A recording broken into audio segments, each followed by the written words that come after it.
Hola, ¿qué tal amigo y amiga? Soy el pastor Misael Vizcaíno y en esta ocasión te doy la bienvenida a este interesante estudio. Espero que en estos momentos puedas conocer un poco más sobre Dios y su palabra.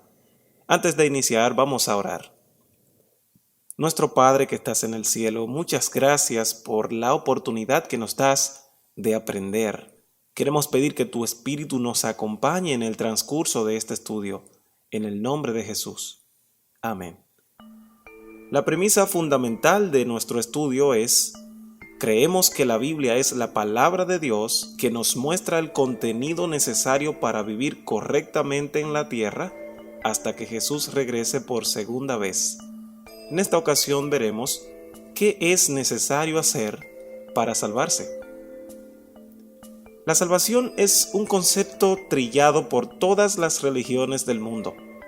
Es algo que todo ser humano gustaría tener, sea creyente o no, pues nadie quiere terminar muerto de manera definitiva. Claro, hay un detalle interesante. Cuando la Biblia habla de la salvación, no se refiere de manera absoluta a la salvación de la muerte física. Más bien apunta a la libertad del pecado.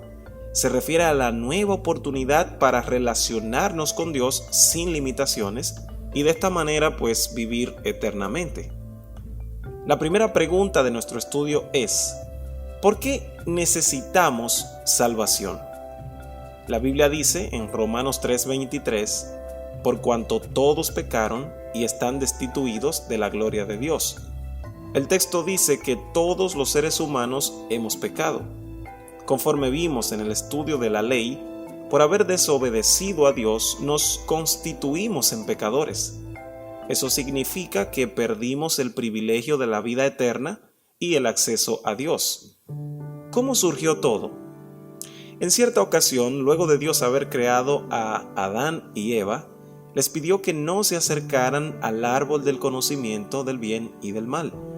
Podían comer de todos los árboles del huerto excepto de ese árbol, como lo dice Génesis 2:17.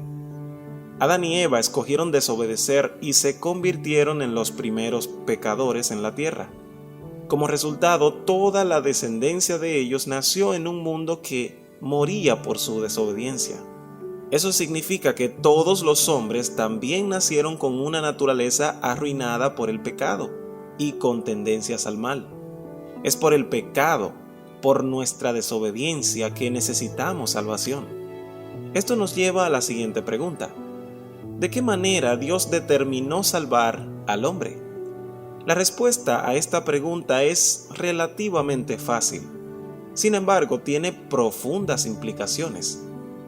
Después del pecado del hombre, Dios instituyó un sistema de sacrificios. En Génesis 3:21 vemos el comienzo de este sistema. En Génesis 4, los hijos de Adán y Eva tuvieron que ofrecer sacrificios. Luego, en la historia de Noé, vemos que él también ofrece sacrificios a Dios al salir del arca. Abraham ofrece sacrificios a Dios donde quiera que iba. Más tarde, Moisés también ofrecía sacrificios a Dios. Y en Éxodo 25:8, Dios establece lo que se conoce como el santuario, un lugar que tendría una utilidad simbólica para Israel. Allí continuamente se ofrecían sacrificios a Dios, como dice Éxodo 29:42. Estos sacrificios que se ofrecían señalaban un evento que iba a ocurrir más adelante: el sacrificio de Jesús. El apóstol Pablo habla de eso en el libro de Hebreos 9:28, cuando dice que Jesús fue ofrecido una sola vez para llevar los pecados de muchos. Apreciados amigos, toda la iniciativa de la salvación está en Jesús. Filipenses 2:6 y 7 dice: Él, o sea Cristo, siendo en forma de Dios, no estimó ser igual a Dios como cosa a que aferrarse, sino que se despojó a sí mismo, tomó la forma de siervo y se hizo semejante a los hombres. Es Jesús el que decide convertirse en un ser humano con la intención de librarnos de algo que nosotros mismos nos buscamos. Muchos piensan que están en la carrera de la salvación por sí mismos y por eso hacen todo lo posible por caerles bien a Dios. De esta forma Dios se apiada de ellos y les da acceso a la salvación. Pero incluso el deseo de la salvación lo pone Dios en el hombre. En Lucas 19:10, la Biblia dice: porque el Hijo del Hombre vino a buscar y a salvar lo que se había perdido. La salvación nunca ha sido un plan del hombre, sino un plan de Dios. El apóstol Juan también dice en Juan 16:8: y cuando Él venga, convencerá al mundo de pecado, de justicia y de juicio, refiriéndose a la presencia del Espíritu Santo. Como verás, querido amigo y amiga, Dios es tan bueno con nosotros que aun cuando preferimos cualquier otra cosa, nos convence de que necesitamos salvación. Otra pregunta importante: ¿qué cosas necesitamos hacer para salvarnos? Y esta es la pregunta del estudio. El catolicismo afirma que todo pecado tiene un castigo. Sostienen que los pecados pueden ser perdonados gracias a la confesión con el sacerdote. Si una persona moría sin que sus pecados sean perdonados, tendría que pagarlos en el purgatorio para poder ir al cielo. Una de las formas de pagar era mediante las indulgencias. Las indulgencias tuvieron un auge mayor a mediados de la Edad Media. Los creyentes que tenían familiares fallecidos comenzaron a pagar dinero por estas indulgencias para ayudar a sus seres queridos a salir lo antes posible del purgatorio y así alcanzar una mejor vida. Más tarde, esas indulgencias se utilizaron para saltarse algunas normas, pues también eran utilizadas por los vivos. De esta manera podían cometer algunos errores y ya que pagaron por sus pecados, pagaron por el perdón, pues tenían cierta libertad. Hay que decir que la Iglesia Católica se enriqueció mucho, pues nadie quería morir sin perdón y nadie quería tener que esperar en el purgatorio. Las riquezas obtenidas con las indulgencias se utilizaban para financiar la construcción de catedrales y monasterios, entre otras cosas. En aquel tiempo, si cometías un error y comprabas tu indulgencia, ya se había resuelto tu problema con Dios. Qué interesante, ¿no? Pero, ¿qué dice la Biblia que necesitamos hacer para salvarnos? Juan 3:16, el versículo, diría, más famoso de la Escritura, dice: porque de tal manera amó Dios al mundo que dio a su único Hijo, para que todo aquel que en Él crea no se pierda, mas tenga vida eterna. Es en este versículo que está la clave: creer. Como lo presenta la Biblia, cuando crees en el sacrificio de Jesús es suficiente para redimirte. Cuando crees que Él ya ha pagado por ti, en ese momento estás extendiendo la mano para asirte de la salvación. La salvación es como una puerta que Jesús abrió en una pared que no podíamos pasar. No importa si una persona ha matado, ha robado, ha mentido, ha actuado fraudulentamente, ha sido infiel, ha maltratado a su familia. La Biblia dice que para todo aquel que en Él crea, no se pierda, mas tenga vida eterna. Hay algo interesante que debes saber, mi querido amigo y amiga.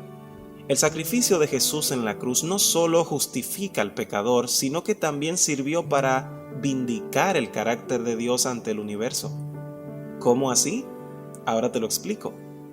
Romanos 3:25 y 26 dice que Dios puso a Cristo como propiciación para manifestar su justicia. Es decir, para probar, para evidenciar, para vindicar. La pregunta es, ¿por qué necesitaba Dios vindicar o demostrar su justicia? Déjame explicártelo. Cuando el ser humano desobedeció, en ese momento se convirtió en pecador y por eso Dios dijo: vas a morir. Pero por otro lado, la Biblia dice que Dios es fuerte, misericordioso y piadoso, tardo para la ira y grande en misericordia y verdad, que guarda misericordia a millares, que perdona la iniquidad, la rebelión y el pecado. Esto lo dice Éxodo 34, 6 y 7. El razonamiento del diablo es que Dios no puede ser justo y a la vez misericordioso.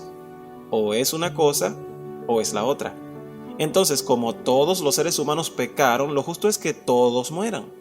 Si no mueren todos, porque Dios decide perdonarlos en su misericordia, entonces Dios es mentiroso. Y bueno, Nadie puede cuestionar a Dios, Dios hace lo que Él quiera, pero la imagen que Dios proyecta en su creación es importante para Él. Como veis, amigos, esto es un tremendo dilema. Es aquí donde entra Jesús. Jesús une la misericordia y la justicia. Jesús crea una oportunidad para que por libre decisión del hombre, todo aquel que decida creer en Él y que su muerte cubre su deuda al pecado, puede salvarse. Como vimos antes, el pensamiento de Dios es que si el hombre peca, tiene que morir. Entonces Dios se haría hombre para así morir por todos los seres humanos. De esta manera mostraría al universo y al mismo Satanás que la justicia de Cristo es suficiente. Es asombroso. Esto es conocido como la gracia de Dios. Romanos 5:20 dice: mas cuando el pecado abundó, sobreabundó la gracia. Pero hay una última pregunta que debemos responder. ¿Dónde entran entonces las buenas obras? ¿Qué tienen que ver nuestras obras con la salvación? Hay muchos que han concluido que, puesto que vivimos bajo la gracia, ya no tenemos que hacer muchas buenas obras. Pero luego de que el apóstol Pablo dijo que somos salvos por gracia, él añade que somos hechura suya, creados en Cristo para buenas obras, las cuales Dios preparó de antemano para que anduviéramos en ellas. Eso está en Efesios 2:10. Es cierto que las buenas obras no nos salvan, pero son vitales para la vida cristiana que Dios creó en nosotros. Esto se debe a que nuestras buenas obras no deben ser la causa, sino el resultado de nuestra relación con Jesús. Es Jesús el que las pone en nosotros. Querido amigo y amiga, cuando decidimos creer en Jesús, en que su sacrificio nos salva, en ese momento le aceptamos como nuestro Señor. Y una vez que Él es nuestro Señor, Él mismo nos transforma para que podamos conducirnos correctamente. La salvación no es difícil y está al alcance de todos. Te invito en este momento a creer en Jesús. Pídele que te cubra con su gracia. Él te ama demasiado como para perderte en este mundo. Acepta a Jesús y recibe la salvación. Hablemos con Dios. Padre amado, muchas gracias por mostrarnos lo importante que somos para ti. Gracias por el sacrificio de Jesús en la cruz. Ayúdanos a creer en ti. En el nombre de Jesús. Amén.